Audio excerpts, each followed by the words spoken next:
Hello all of you beautiful people, welcome to the ESL One Hamburg 2018 C-Stream. That's right, we're here on the C-Stream myself, joined by Wagamama. I'm a little bit sick, so I'm going to let him take over the talking for a while. I'll talk as much as I need to, man. I just gotta make sure that you live throughout this cast. We have more days ahead of us. Just a couple more days.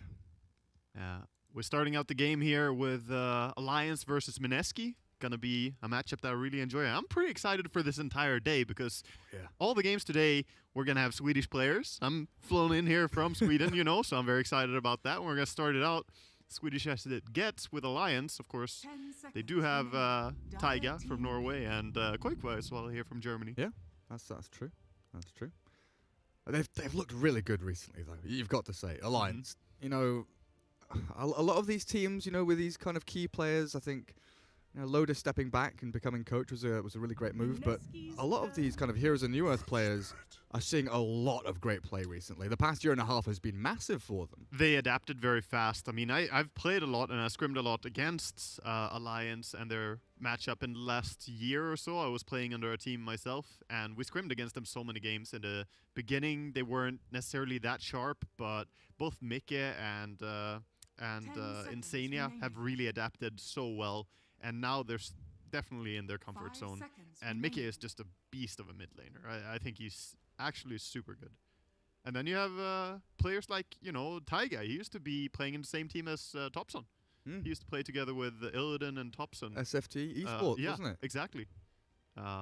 So, I mean, all of them are really interesting players on Alliance, but they're going to go up here against Mineski. And I got to say, anytime that I see KP or Febby playing in a team, I'm always happy watching them. They're really fun personalities and players to watch. So a pretty interesting opening to the draft already. Standard from Mineski, I want to say, with the bans Chen, Wyve, and Io remove a lot of the kind of lane pressure supports. Alliance, a little bit more weird and wonderful, but it's the same kind of premise, just core heroes being banned out that are obnoxious to deal with. And speaking of obnoxious to deal with, Wagamama, I mean, they start with Earth Spirit, which is, you know, overall in the meta kind of a bit weird in its own. For Alliance in particular, specifically, not as weird. But a Broodmother in the first phase, tell me why. I mean, this just feels very similar to what we saw at International overall. We saw a lot of, you know, second pick Broodmother, even first pick Broodmother happening over there. I would say, just looking at the two heroes that Mineski took already, Undying and Enigma, sometimes it can be like a little bit early to tell that it's a good game for Broodmother, but those two heroes are really, really bad against her in particular. And honestly, the Brood nerfs after TI8 were not that big. They nerfed her agility a little bit to try and lower her damage, but her overall game impact is still the same. On that mid lane, she can still farm jungle super fast, she can still use the ancient camps very well, and the Diffusal BKB build is still as strong as ever. Probably gonna see the medallion as well. And this can be problematic to deal with. Now you find yourself, if you're Mineski, you have these 3 picks to deal with the Broodmother next, but I mean, the draft might not even be centered around Brood. That's just a point that Alliance have now. Okay, we have a Brood, you gotta deal with it, and then comes the juice, the spice. Something that you have to deal with. Okay, Mineski, they get themselves the signature KP Enigma. Undying, pretty solid in that laning stage, and I guess with these talents being added in, Undying is no longer the kind of one and done 10 minutes god and then 20 minutes dumpster. He scales okay. He has an interesting effect. Undying, to me, feels like a hero that needs to have a certain amount of item and level progression, or he becomes utterly useless. He can be so bad if he has no items. We've seen it time and time again where someone plays Undying, becomes a little bit too sacrificial, and he just has a non-factor in the game. But if you get those levels, get the extra hits to kill the tombstone, suddenly he's hard to kill. If he gets high enough level, he drops that extra tombstone. That's a whole other Undying that we're talking about. But I'm a little bit surprised by the Undying Enigma dual lane. I feel like Enigma, many people have done this lately, picking Enigma for their off lane. It's kind of come back, made a return into the meta. But the power of it has, in my eyes, been that you can kind of leave Enigma alone, where most teams otherwise would dual lane. And Undying, to me, doesn't really feel like he wants to go anywhere but the aggressive dual lane. So we'll see what Mineski have planned out here, but normally we would see more stun-centric, kind of tri-lane setup heroes along with Enigma. But I definitely like their team fight so far. Their team fight is vastly superior in the first 2 picks. Dire team pick. Just to clarify, guys, group stage is best of 2. We had a slight error on the graphic. It said best of 3, but it's all best of 2s today, 4 of them in fact, just to make sure that everybody is well aware. So Crystal Maiden now to go along with the Undying, and Alliance straight back out with the Mirana. And that arrow is going to cause a few problems here for these slow, lumbering heroes that really do suffer. Yeah, they also keep a little bit of flexibility here, the versatility on Alliance draft, that they could put the Mirana over on the off lane, they could put it over on the safe lane. This is just keeping some options open, because if you look on Mineski, they didn't reveal any of their other cores, but now they will be forced to reveal one of their cores so that Alliance can kind of choose what matchup they want. But I like the duo that they got, the CM and the Undying on Mineski. Super useful together. You have that mana, so Undying doesn't necessarily have to go back to base that often. He does use a lot of his mana pool, so CM can help a lot here. Even same for Enigma. Very mana intense to summon those 8-mods. Ember Spirit. Ooh, Ember to deal with the Brood. Alright. It's not incredibly strong in the early laning stage against Brood, but it does scale to be better and better. And a hard hero for Brood to kill just by having Diffusal. Because that's also a scary point. When Brood has Diffusal Blade, a lot of heroes can't do anything. But Ember can still run up, push the creep wave, and then jump out if anything looks dangerous. He has a get out of jail free card somewhat. How does he do if it is an Ember Spirit against Broodmother in a 1v1 in lane? How does he do? Because I've seen some heroes that used to be absolutely trash do okay now, even with like the removal of Poor Man's Shield. Well, the Flame Guard is not as good as it used to be against Broodmother back before the babies had the magic resistance. Yeah. And with the HP regen and magic resistance combined, I would say it's pretty hard to kill the spiders ever. It's more that you can't really send the spiders in to kill the Ember. So she's probably just going to be aiming to farm, and so will Ember. I imagine the lane will be sort of fine for Ember, but he won't stunt the Brood. Are they switching things up here to get an Ember against, or Monkey against Ember matchup potentially for Alliance? For sure, for sure. I mean, that's one brutal matchup. It's crushing. Yeah, Monkey King destroys. He also destroys Storm Spirit, talking about the spirits here. Oh, yeah? Yeah, I mean, we saw it quite a bit over at International when even Sumail was playing Storm against Monkey King. That was a tops on Monkey King, to be fair, but due to the short range of Storm, and same, of course, for Ember, it's just super difficult. And the spirits are very slow heroes. They have slow movement speed. And they all kind of want to get into the middle of a creep wave, right? Earth Spirit wants to roll in onto an enemy hero, and both Storm and Ember kind of sit in the creep wave while farming. He's the spirit counter. Yeah, it really is. So Alliance, they're kind of well known for swapping their lanes and especially their cores around. I think more often than not, I want to say Boxy plays their Monkey King, at least from memory. Yeah. That's the most likely. So he could shift into mid to be against that Ember Spirit. Does that give you any worries for Alliance in terms of moving the Brood and Mirana around towards the side lanes? Because you kind of want Brood mid, right? I think Brood thrives on the mid lane the most, having that near accessibility to get to the creep camps. You just have a lot of ancient camps around you. 3 very easy accessible ancient camps that you can farm really fast when you have Medallion.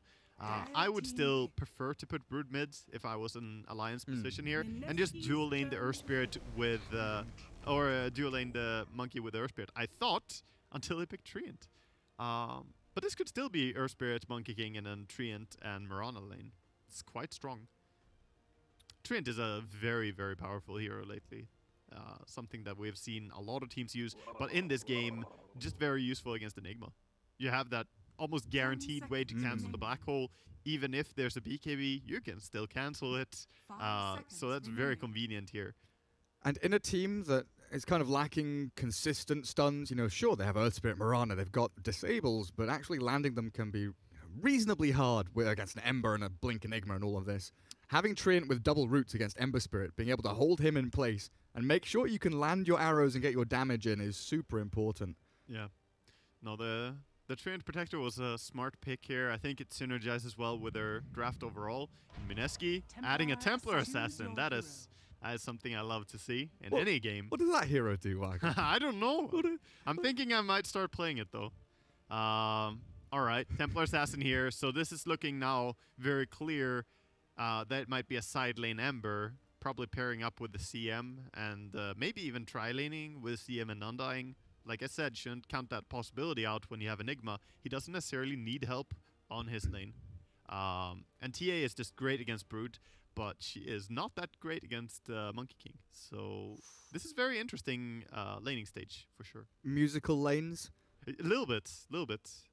But I think TA will be fine mid against whatever she goes against. It might be more difficult against Monkey King, but it's not unplayable to any point. So she'll be reasonably set. Yeah. It's quite interesting for me kind of watching the way that, especially the very, very first like 30 seconds of the game has developed over time.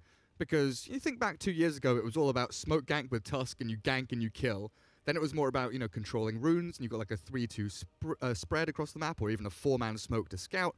And now it seems a bit of a coin toss whether one team feels at a deficit in the draft and they want to get information. Yeah. And they go and look for these lanes and see where things are matching up.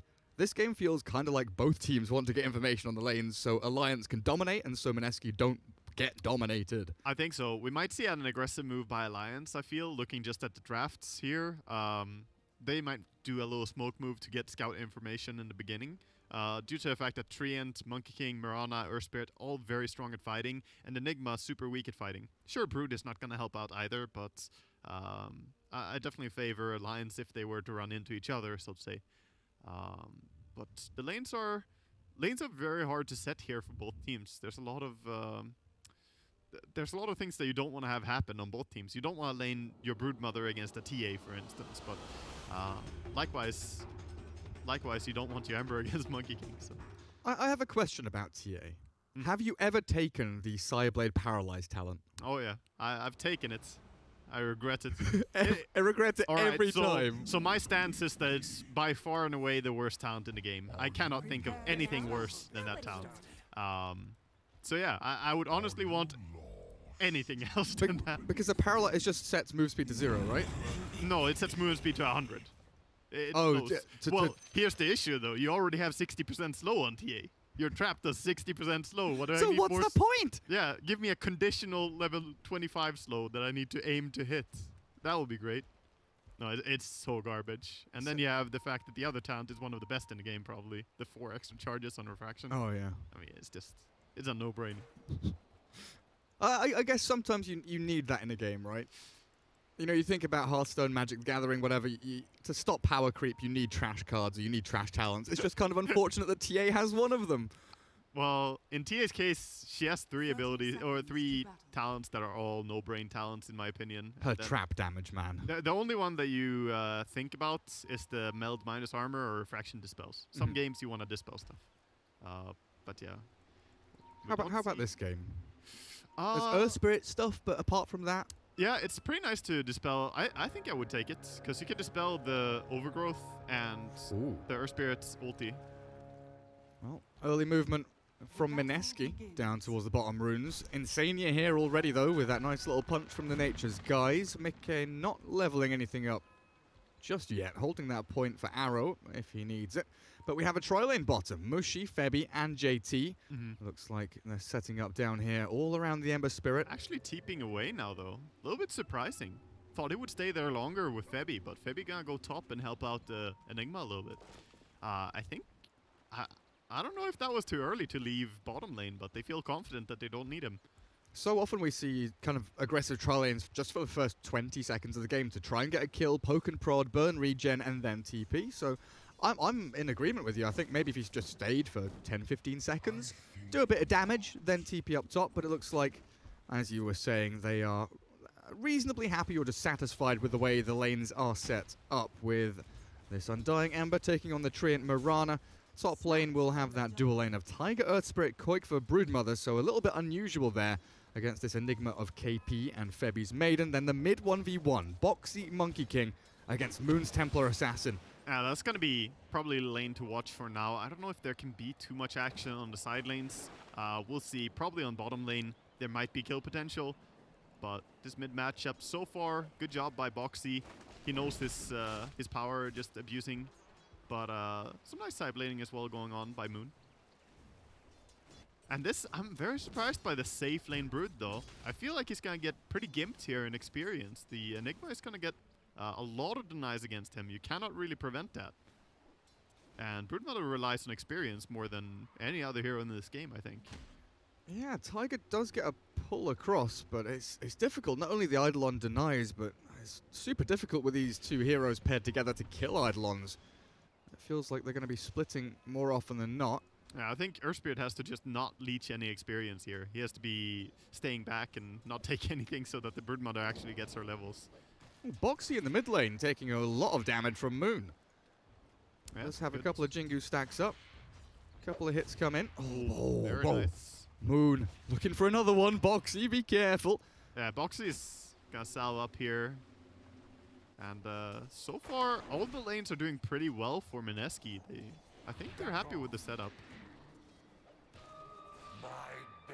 A little bit of a pause. Koikwa without Stout Shield, by the way, on his Broodmother. So laning against those Eidolons, he has to make sure he doesn't go too close. If he gets hit by the split of Eidolons when he doesn't have a Stout Shield, he will take a lot of damage. Boxy again with the Jingu up, but these Psyblade splashes from Moon have just been absolutely godly. Yeah, he's doing a great job. He has Refraction. He's got to fight. This is dangerous, Boxy. Someone's dead here. Fairy Fire? Fairy Fire? Oh, the Jingu's not fast enough. Moon takes him down. It's a trap. Yeah, he actually kills himself as well to the creeps afterward. Decides that it's going to take too long to heal. So instead of dropping aggro, it just goes in.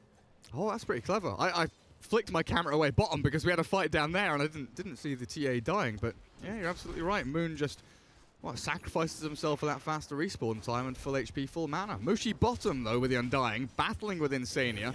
Gets the decay in onto Mickey, and that's a lot of damage towards the Mirana, but he jumps forward, misses the arrow. A lot of magic wands on this bottom lane. Mickey with a full magic wand as well. Both Same as alive. Treant. Yeah. And even JT on December have quite a few charges. But so far, fighting seems very tough here for Mineski. Very hard to commit when you need so many levels. Oh, Undying. Gonna go down maybe? Oh, the Starstorm finally connects. They might be able to get JT here as well. His flame... Oh, 10-stick charge. Yeah, like you were saying, 10-stick charges. Never mind. They're just messing with him. It's a magic wand lane for sure. I mean, sometimes you're just on a lane like that where you feel you need to get magic wand as your first item. The most important thing. And that was a nice little engagement for Alliance so far. They're gonna run back to base with a tree. And some solo farm time for Mickey. Quick for top. Malefice with Eidolons on him, and that Frostbite. You're absolutely right. I mean, not having Stout Shield still bothers me on this lane. I feel like it's a mistake for sure. I would even want him to still try and get one, because there's gonna be many more times where he has Eidolons hitting him, and he goes down so fast.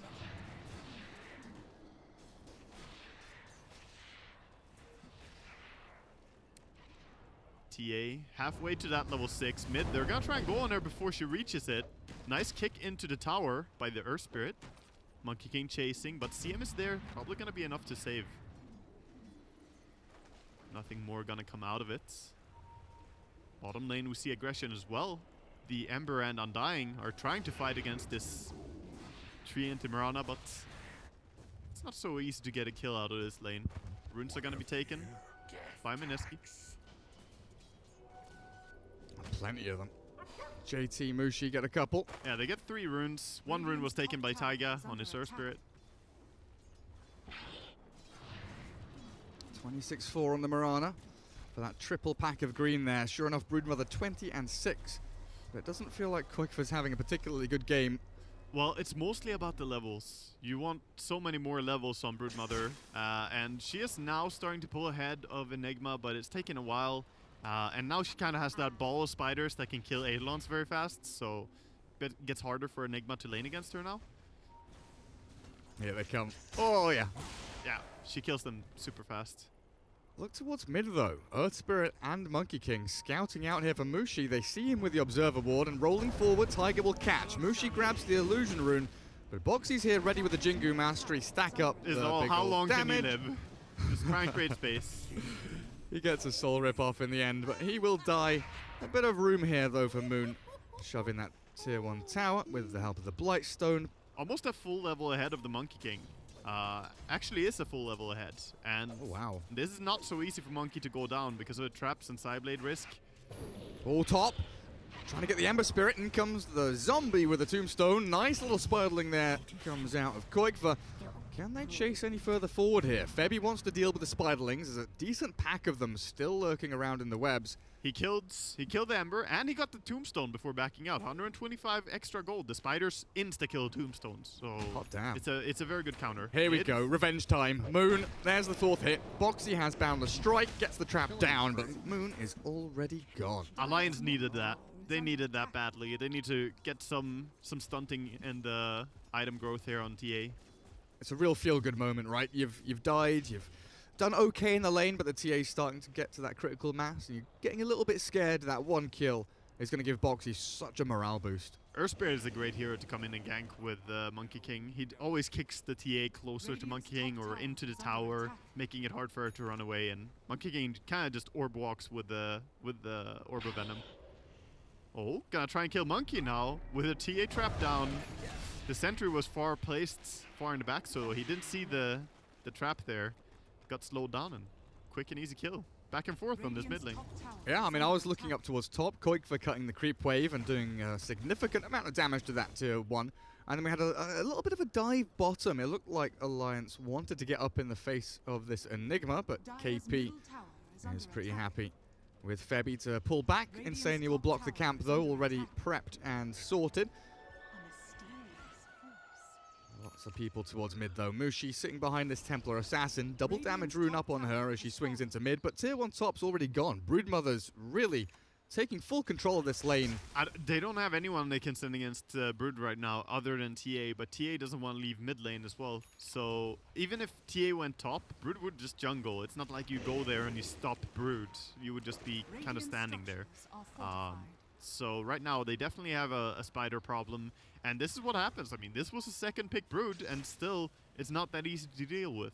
This is what people started realizing before TI, why we saw it so much in TI. Bottom lane looks really great right now for Alliance. They have so much farm on Mickey's. Going in and dealing some damage. Insania has to be careful though, not getting too close to a tower. But this Mirana is getting quite a bit of farm. Ember Spirit spending 10 years inside Sleight of Fist with all the spiderlings around and dead. Still dies anyway. Yeah, I mean, it can almost be detrimental that you're jumping around for so long because Brood can position as he wants meanwhile.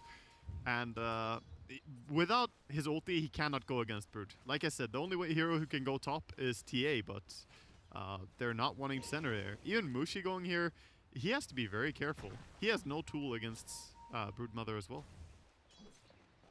Koikva is an absolute monster. It's a long way. He's gonna get real fast diffusal now. He didn't have the fastest farm in the start, but now he has access to the jungle camps. He's gonna control the bounty runes, which are spawning in 20 seconds, and looks pretty good for Mineski to take, or for Alliance to take every single bounty rune. Yeah, and Alliance have some great deep warding as well, covering Ancients, seeing the movement of Febby. He is pinging out there. He's going to try and stack, and they will find out very shortly that that camp is blocked, and we do have the quad bounty runes, it looks like, but before that, we've got to jump in onto KP. Black hole ready, but no space and no I don't time. think that was intended, but he catches Undying. Can they kill Mushi here? Well, they'll get the tombstone, and I guess that's worth it in its own right. It actually is probably worth more than his life. 175 gold to the Mirana. And a minute-long cooldown. Yeah, and now Undying is kind of useless, right, during this minute. This is what I was talking about. Undying without any items and without enough levels, he might become a little bit of just feeding, you know? I feel like every tombstone he drops, I've seen it die. So that's a really bad sign for Mineski.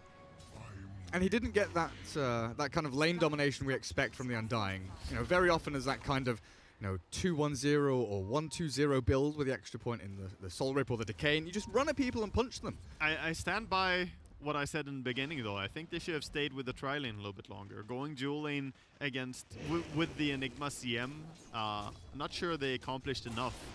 Bottom lane, some damage to Mikke, but he has the armor from Tree available when needed. And there it is. Mushi. Look at JT. He's like pulling the creeps on top so that the tower isn't gonna get pushed, but there's a catapult. The catapult is already sieging the tower, and Broodmother is making sure it doesn't die. Keep the catapult alive. Bottom lane, they're going to try and make a play. Did Arrow catch an Eidolon? I don't know what. Oh, maybe it was Helm creep. Was that Helm? Yeah, it was his dominated creep. Yep. So that's 200 gold as well. I mean, a lot of extra gold coming in here, the way of Alliance, even if you don't get the kills. I mean, all of a sudden they've shifted into next gear and they've got themselves a 5,000 net worth lead. Only 12 minutes in. Mickey finds Mushi down bottom. Okay. They're in a crazy dominant position in here, and I feel like when the map is like this, Taiga has the chance to gank wherever he wants. The one thing they haven't done enough, though, is stop the TA. She's gonna have her Blink Dagger in just 110 gold. So if they can land a gank on her, that would be the clutch part. Nice from KP there. Make sure the Eidolons block any kind of arrow attempt there from Mickey. No real chance to kill him. Insania just putting the harass onto that Enigma for now, but top lane they are diving in. Oh, dearie me. Yeah, the damage. I mean, Medallion, Diffusal Blade, she has the golden recipe here, right? You insta-kill stuff if they get stunned. He did have a Remnant, but Tiger there with the stun silence. Yeah, Earth Spirit is enabling a lot of things, and he has his level 6 now as well. So this Earth Spirit is definitely capable of doing some strong ganks now.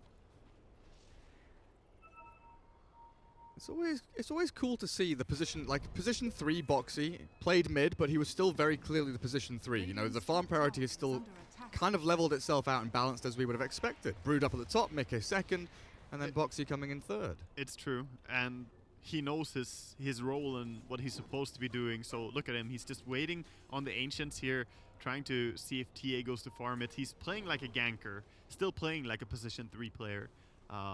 Because a greedy mid player would be farming right now, working on, you know, Echo Saber or something. Oh, for sure. But that's not his mentality. TA blinks away from that mid lane, maybe feeling something coming, but that smoke down bottom from Mineski not going to be scouted out.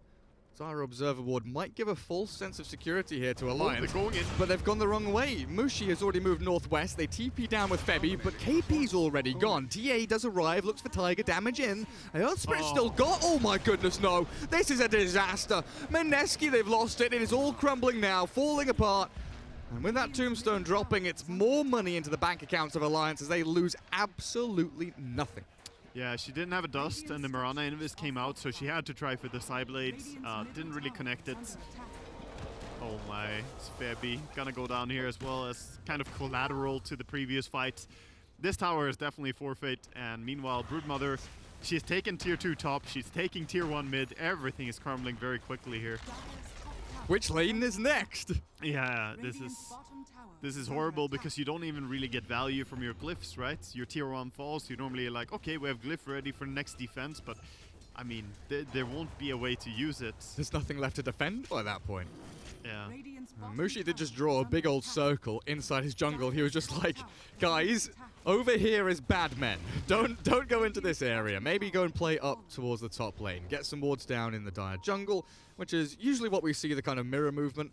But when you're at this kind of deficit, I don't even know if that's going to get you back into this. It feels like some kind of blink black hole play is... They need to slow it down and go real late, I think. I don't think that they can fight for the lanes right now. I don't think that they can defend even their tier 2 bottom tower is going to be compromised soon. But they need to start building towards that Desolator plus BKB on TA, the Blink BKB perhaps on Enigma. Even then you would have the problem of Treant Protector. Great hero at countering these items, so we'll see, but Mineski definitely in a pickle here. Especially when your supports have absolutely nothing. Undying, 2 obs, a sentry, at the very least he's got boots and wind lane. He's a walking board now, that's his job. He has to make sure there's vision and he has to communicate. It's his job to talk to his team right now about where they should be and where they shouldn't be. Especially when there's a Treant on the field here, playing sentries.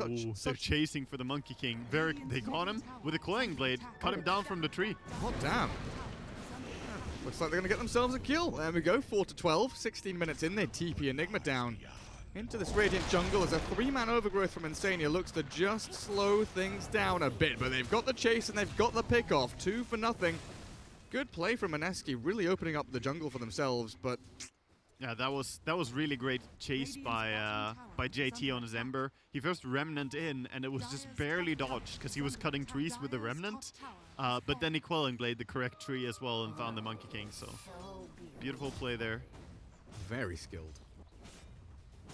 And this is starting to open up the map a little bit. You know, even if you lose the towers, you have to still be brave and go out on the map, take as big map as possible. So sending the TA all the way up here on top is a good choice by Mineski.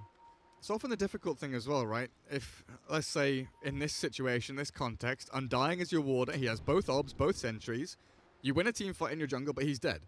So you can not really move forward and get the vision that you'd want, you know? Ideally, he'd gone, get some deep vision, maybe over towards the rune spot, but definitely, you know, a little bit deeper to the east of his own jungle. Now he's respawned and he's like, well, I have wards, I will go and place them nowhere. I will sentry and see if I can maybe find an avenue in, but bottom, hello, Ember. The Remnant's back, and that's a sick little Searing Chains actually from JT. Mid-Remnant catches the Mirana and does escape. Yeah, well, the hardest part is walking out and warding when you lost all your towers. Oh, mid, KP. Look at that damage. The less said about that, the better, I think. Monkey, what are you up to? Just saw the Boundless Strike.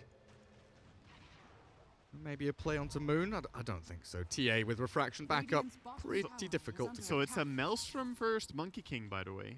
I've seen this quite a bit as well. It became a lot better after they made it give damage. Oh, Mushi. Instead as well. You just need to try and avoid this spider right now, but the spider problem is starting to become more and more real. And I believe Roshan will be on the menu very soon for this Broodmother. Oh, absolutely. So with Maelstrom Monkey, you get the procs from the ulti, correct? Yeah, you do. You do. And it still has the internal cooldown that shares with the hero, so it's 0.2. You can proc it like super fast. But the bigger deal is that you get more attack damage now from sorry to interrupt you. I just want to listen to Sleight of Fist going on to 500 spider. Yeah, it never ends. It really never ends. Sometimes you can even get the next cooldown ready on level 4. Maybe. He's gonna get caught out on bottom lane. He did get arrowed. Oh. Tiger dies? Yeah, Boxy does have the Jingo up, but Moon here. Is that going to be able to take him down? Magnetize is ending. Dust is still there. The blink, the meld. Oh, the dust barely keeps the vision. That was so close. So close to the dust ending. It looked like it ended, but Boxy, he had already started his attack and got far enough into it. You're dying here. You're dying. Yeah, that was so close to being amazing for Mineski, but Boxy in the end does get that kill. Bottom tower is under attack. It still took some effort to kill her. You can definitely tell if she gets more items on this TA, then maybe she can be the solution they need here. But for now, it is all Alliance as they're 11,000 gold ahead, controlling this game. And Sania just running around and scouting here. He sees the Enigma movement towards the mid. He's stalking them.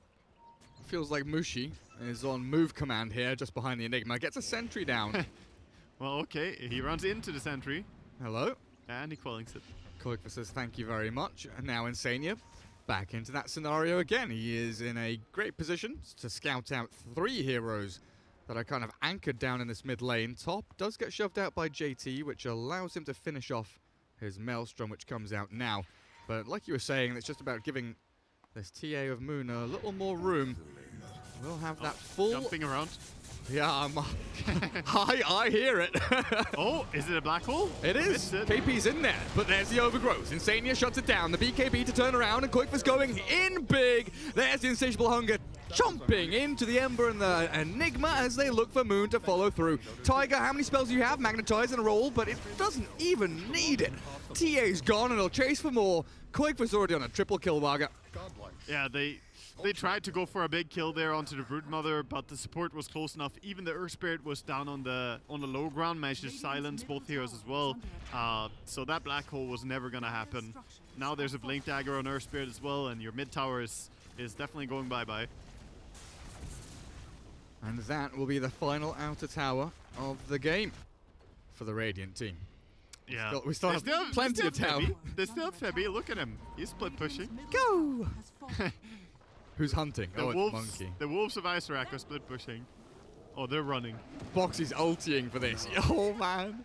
I'm quite sure you don't need to ulti there, but I guess sometimes you just want to kill someone real badly. 110-second cooldown. How much HP does she have? 900 with... I guess she had 10 wand charges. Yep. He secured that. She kept them. She decided that probably dead anyway. Well, how important do you think that is, honestly? The kind of micromanagement or like economy of holding wand charges? I've heard a big believer in holding wand chargers. Yeah, but you of course need to make a correct assessment. You know, if you hold wand charges and you could have lived by using them, then it's horrible. But oh, bottom, nice little dust. They find a tree. That's a kill that they needed. Something going their way. Say goodnight, Insania. But I mean, Dota is all about the min-maxing of everything, right? That's basically what Dota is about at a high level. So I believe holding magic wand charges, if you're certainly dead, can make a really big impact. It can save your life in the future. Give you that one extra spell? Yeah, or you know, 20 magic wand charges can definitely be enough to even get HP enough to live. Man, I love flicking my camera. Like, I'm watching bottom and I'm thinking, right, KP should be okay here. They can jump him, but I don't think he dies. I look away and then I look straight back down bottom because I see the colors move. You know, something's happened. Yeah. And somehow they found an angle to jump an arrow. Well, they have Blink Dagger on their Spirit and they have Leap on Mirana, so they're quite fast at going on someone. If they decide they want to kill something, it will happen quite quickly. Yeah, this game is looking more and more like Alliance are just kind of controlling, choking out the game, getting the farm that they need. And the Dominator creep being chased. Easy 200 gold. The 60% miss chance from the bite of Broodmother is a big problem for Mineski in this game. TA tried to man-fight in one of the previous fights, but the miss chance just... I mean, you're not going to deal any damage by missing 60% attacks. I mean, I guess you can dispel it with Meld, right? But you're just going to get hit straight back again. Well, it won't dispel it. You would still just be in this for a little while, and you have to still wait it out. It's only 2-second duration, but the moment the Broodmother hits you, you're still useless. Yeah. More sentries coming down. Eidolons are putting in work, dewarding. They're the only ones who are brave enough to go out right now. Go, my pretties! Flop around and kill sentries. Oh, here we go. Aegis on Koik for still. Broodmother moving across from mid up towards top. Double lanes being shoved towards that Radiant base by Alliance. We do have TA trying to make her way across the map down bottom. Should be able to clear out another wave here before returning to home. Is this the kind of timing that Alliance want to really exploit to try and close out this game? Or I think still a little afraid? If I was in Alliance shoes, I would wait for the 3 key items that they're going for right now. And when you have those, you just go. So you have Mjolnir coming up soon on Mirana. Not a super important item, but still nice to have it. But more importantly, the Eye of Skadi, Monkey King, and the Assault Cuirass that just now finished on Broodmother. You'll be in a great spot. Broodmother is even going already. She knows I have Aegis. Nothing can really stop me. Quick for once end. Yeah. They do have Blink Black Hole, but KP with no BKB makes this... He has to be careful sending in the spiders when he pushes, because spiders have 0 armor, and TA with Desolator will Psyblade an incredible amount of damage from those. It's almost reminiscing of the old Illusion Psyblades. Oh, that's a... Yeah. That's a big kill. Does have buyback. KP, 40 seconds on the sidelines. TA just running down mid. She doesn't want him to do anything, but it's so risky. Gets an Observer Ward for her troubles, but Moon here, dusted up. Refraction back, no blink. Overgrowth is there to hold her in place, and that's her dead. Does have buyback as well, so they've got both of them there. But Mushi being chased down. Oh, dear lord! Are you serious, Boxy? Calm down. Yeah, everything is crumbling. TA just tried to push, but the moment when they have a sentry down and you're trying to hide, it feels bad. Enigma still 10 seconds, towers down. They're going for everything here. Broodmother still wants to use her ulti and heal up though. Fortunately, he has no cooldown at all, so she can do it soon. Mika just BKBs and goes in. Down the Ember will fall. Again, they have buybacks, but they're not expending them here, letting the middle barracks fall. Maybe deciding to mount on a defense towards the top lane, but it feels like they're considering game 2. I think, yeah, you can try to get one defense here with your Blink Black Hole. He is hovering behind. He's looking for it, but they have to kind of stack up for him. And his smoke just broke. This will be tough. Febby gets shut down completely. KP still all the way towards the back as Koikva is destroying Mineski. It's time to tap out, I think. The buybacks will arrive. The Maiden and the Enigma looking to get in with this smoke. KP. They're like, please hug for the black hole. Smoke please. popped. Forced to blink away. Oh, Moon moving in with Febby, but Broodmother just spins on the spot, pirouetting there with the BKB Aegis already up. The beautiful ballerina Broodmother of Koikva has been absolutely dominant in this game. Yeah, Alliance with such a clear game plan in this. They've been controlling. There was a point when they struggled a little bit in the early game, but then about 10 to 15 minutes in, they took control in every single lane. The only one who got something was TA, but she can't really do anything without disables. You need to disable your opponent so that she can attack, and everyone else has just struggled to survive.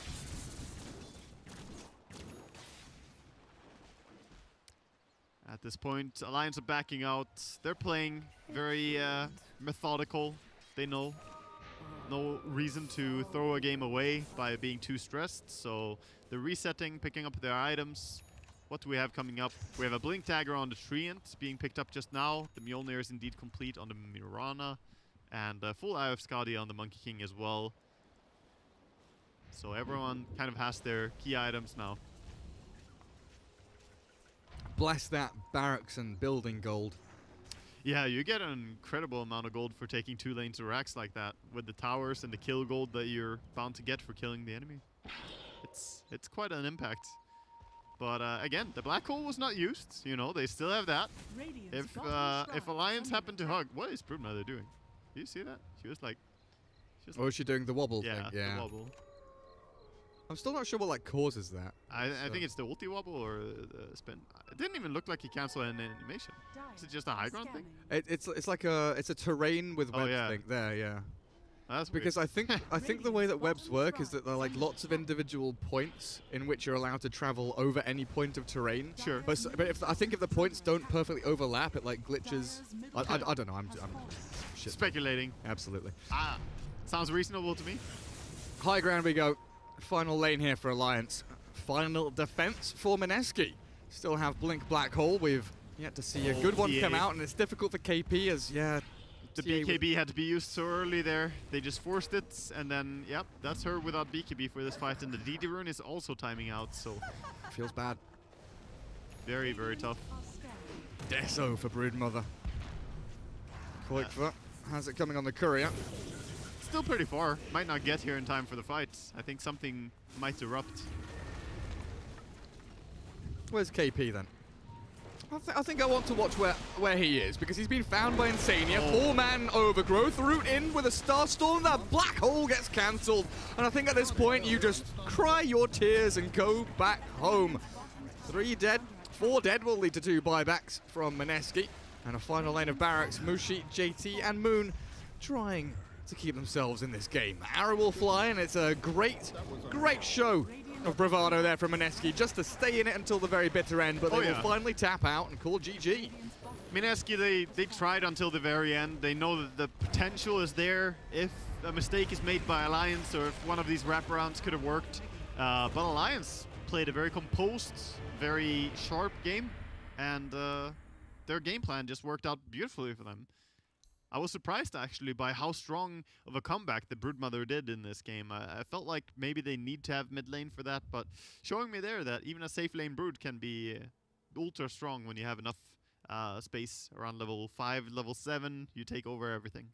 Yeah, and the cool thing was, because Koikva got such an early tier 1, it felt like, you know, mid lane you can go towards the Ancients, the jungle camps, you have this kind of duality of the lane where you're in lane and you farm with Spiderlings.